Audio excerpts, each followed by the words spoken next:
ಎಲ್ಲರಿಗೂ ನಮಸ್ಕಾರ. ನನ್ನ ಪ್ರತಿಯೊಬ್ಬ ಕುಲ ಬಾಂಧವರಿಗೂ ವಾಸವಿ ಜಯಂತಿಯ ಶುಭಾಶಯಗಳು.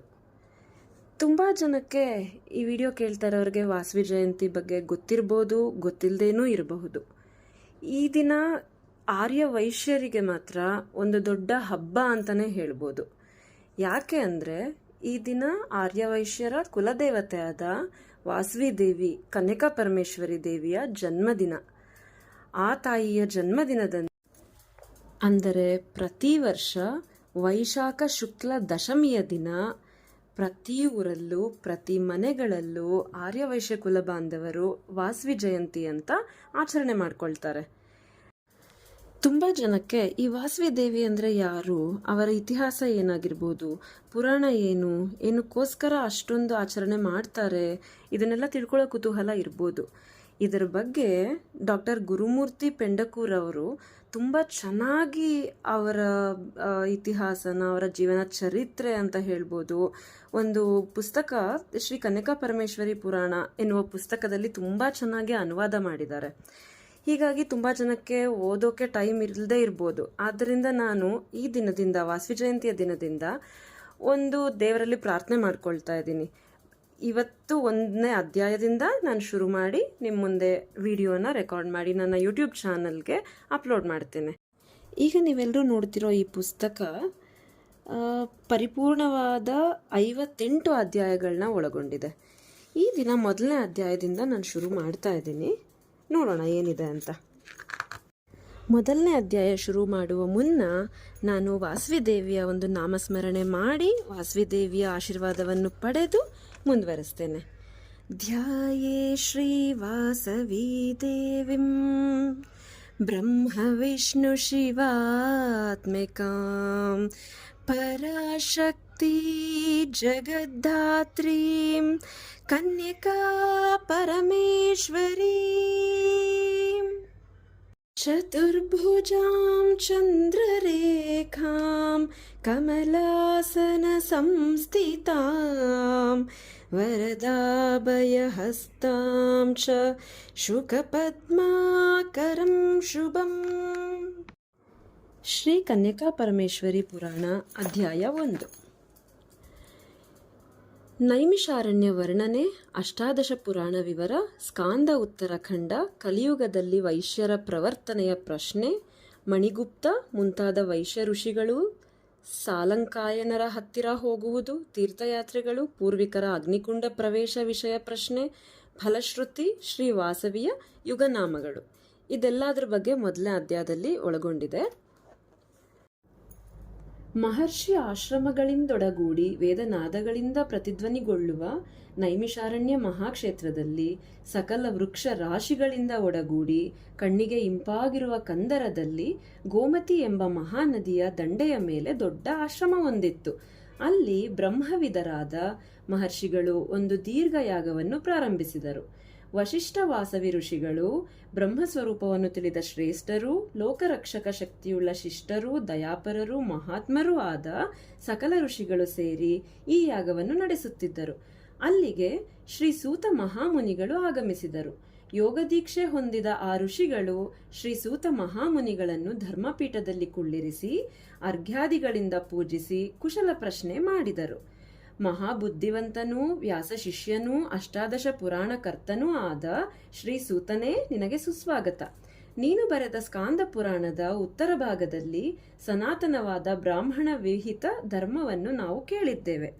ಆತ್ಮವಿದರಾದ ಬ್ರಹ್ಮರ್ಷಿಗಳ ರಾಜರ್ಷಿಗಳ ಕಥೆಗಳನ್ನು ನಾವು ಕೇಳಿದ್ದೇವೆ. ಈಗ ವೈಶ್ಯ ಜನಾಂಗದ ವಂಶಕಥೆಯನ್ನು ನಾವು ಕೇಳಬೇಕಾಗಿದೆ. ಕಲಿಯುಗದಲ್ಲಿ ವೈಶ್ಯರು ಯಾವ ಯಾವ ನಡವಳಿಕೆಯುಳ್ಳವರಾಗಿ ಯಾವ ಯಾವ ಆಚಾರಗಳಿಂದ ಜೀವಿಸುತ್ತಾರೆ? ಓ ಪಾಪರಹಿತನೇ, ಪೂರ್ವದಲ್ಲಿ ನೀವೇ ವೈಶ್ಯವೃತ್ತಿಯನ್ನು ಸಂಕ್ಷೇಪವಾಗಿ ಪ್ರಸ್ತಾಪಿಸಿದ್ದೀರಿ. ಅಂತಹ ಚರಿತ್ರೆಯನ್ನು ನೀವು ವಿಸ್ತರಿಸಿ ನಮಗೀಗ ಹೇಳಬೇಕು ಎಂದು ಕೇಳಿದರು.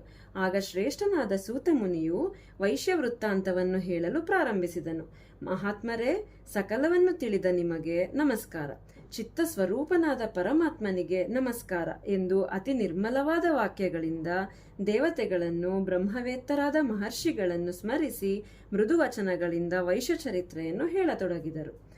ಸಮಾಹಿತ ಚಿತ್ತನೂ ಪ್ರಾಚೀನನೂ ತಪೋನಿಧಿಯೂ ಆತ್ಮನಿಷ್ಠನೂ ಇಂದ್ರಿಯ ನಿಗ್ರಹ ಉಳ್ಳವನೂ ಆದ ಸಾಲಂಕಾಯನನೆಂಬ ಋಷಿಯೊಬ್ಬನಿದ್ದನು. ಆತನು ಸಸ್ಯ ಶ್ಯಾಮಲವಾದ ಗೋದಾವರಿ ನದಿಯ ತಟದಲ್ಲಿ ಒಂದು ಆಶ್ರಮವನ್ನು ಕಟ್ಟಿ ಶಿಷ್ಯರಿಗೆ ವೇದಶಾಸ್ತ್ರ ಇತಿಹಾಸಗಳನ್ನು ಉಪದೇಶಿಸುತ್ತಾ ದೇವಪಿತೃಗಳನ್ನು ನಿತ್ಯ ತರ್ಪಣದಿಂದ ತೃಪ್ತಿಪಡಿಸುತ್ತಾ ವಾಸ ಮಾಡುತ್ತಿದ್ದನು. ಅಂತಹ ಸಮಯದಲ್ಲಿ ಸತ್ಯವಂತರೂ ತಪಸ್ಸಂಪನ್ನರೂ ನಾರು ವಸ್ತ್ರಧಾರಿಗಳೂ ಬ್ರಹ್ಮನ ಬಲ ತೊಡೆಯಿಂದ ಹುಟ್ಟಿದವರೂ ಆದ ಮಣಿಗುಪ್ತ ಮೊದಲಾದ ವೈಶ್ಯರು ಸಾಲಂಕಾಯನ ಮುನಿಯನ್ನು ನೋಡಬಯಸಿ ಪರಮ ಸುಖಕರವಾದ ಆತನ ಆಶ್ರಮಕ್ಕೆ ಬಂದರು. ಅವರನ್ನು ಕಂಡ ಸಾಲಂಕಾಯನ ಋಷಿಗಳು ವಿನಯಾದರಗಳಿಂದ ಕುಶಲ ಸಮಾಚಾರ ಕೇಳಿದರು. ಋಷಿಗಳ ಆತಿಥ್ಯದಿಂದ ಸಂತುಷ್ಟರಾದ ವೈಶ್ಯ ಮಹನೀಯರು ಈ ರೀತಿ ಭಿನ್ನವಿಸಿದರು. ಓ ಮುನಿಶ್ರೇಷ್ಠರೇ, ನಾವಿಂದು ಕೃತಾರ್ಥರಾದೆವು.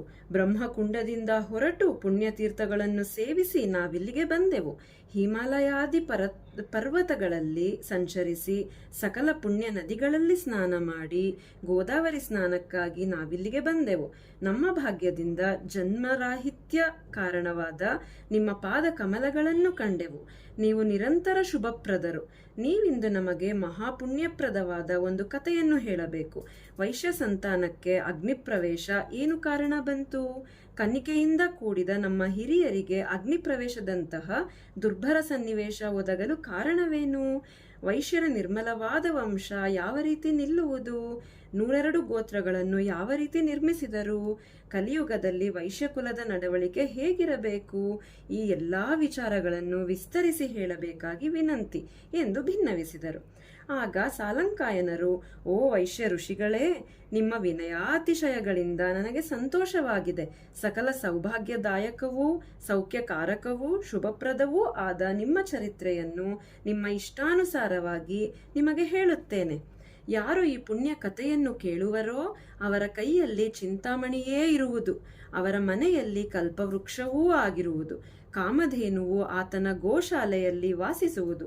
ಪೂರ್ವದಲ್ಲಿ ಕೃತಯುಗದಲ್ಲಿ ಶುಂಭ ನಿಶುಂಭ ರಾಕ್ಷಸರನ್ನು ಮಹಿಷಾಸುರರನ್ನು ಯಾವ ದೇವಿ ಸಂಹರಿಸಿದಳೋ, ತ್ರೇತಾಯುಗದಲ್ಲಿ ಭುಜ ಬಲದಿಂದ ಗರ್ವಿಸಿದ ದುಷ್ಟರಾಜ ಸಮೂಹವನ್ನು ಸಂಹರಿಸಿದ ಪರಶುರಾಮನಿಗೆ ಯಾವ ದೇವಿ ಜನ್ಮವಿತ್ತಳೋ, ಲೋಕೇಶನಾದ ಕೃಷ್ಣನೊಂದಿಗೆ ಯಶೋದೆಯ ಗರ್ಭದಲ್ಲಿ ಜನಿಸಿ ಕಂಸಾದಿಗಳನ್ನು ಸಂಹರಿಸಲು ಯಾವ ದೇವಿ ಕಾರಣವಾದಳೋ ಆ ದೇವಿಯೇ ಕುಸುಮಶೆಟ್ಟಿ ಎಂಬ ಹೆಸರುಳ್ಳ ವೈಶ್ಯೋತ್ತಮನ ಮನೆಯಲ್ಲಿ ಜನಿಸಿ ವಾಸವಿ ಎಂಬ ಹೆಸರಿನಿಂದ ವಿಷ್ಣುವರ್ಧನನೆಂಬ ರಾಜನನ್ನು ತನ್ನ ಕುಲ ಸಂರಕ್ಷಣೆಗಾಗಿ ಸಂಹರಿಸಿ ಬಂಧುಗಳಿಂದ ಕೂಡಿ ಚಿರವಾಗಿ ಕೈಲಾಸದಲ್ಲಿ ವಾಸಿಸುವಳು. ವಾಸವಿಯ ಈ ಕಥೆಯನ್ನು ನಿಮ್ಮ ಶ್ರೇಯಸ್ಸಿಗಾಗಿ ಹೇಳುತ್ತಿದ್ದೇನೆ. ನೀವು ಶ್ರದ್ಧಾಭಕ್ತಿಯಿಂದ ಸಮಾಧಾನ ಚಿತ್ತರಾಗಿ ಪಾವನಕರವಾದ ಈ ಕಥೆಯನ್ನು ಕೇಳಿರಿ.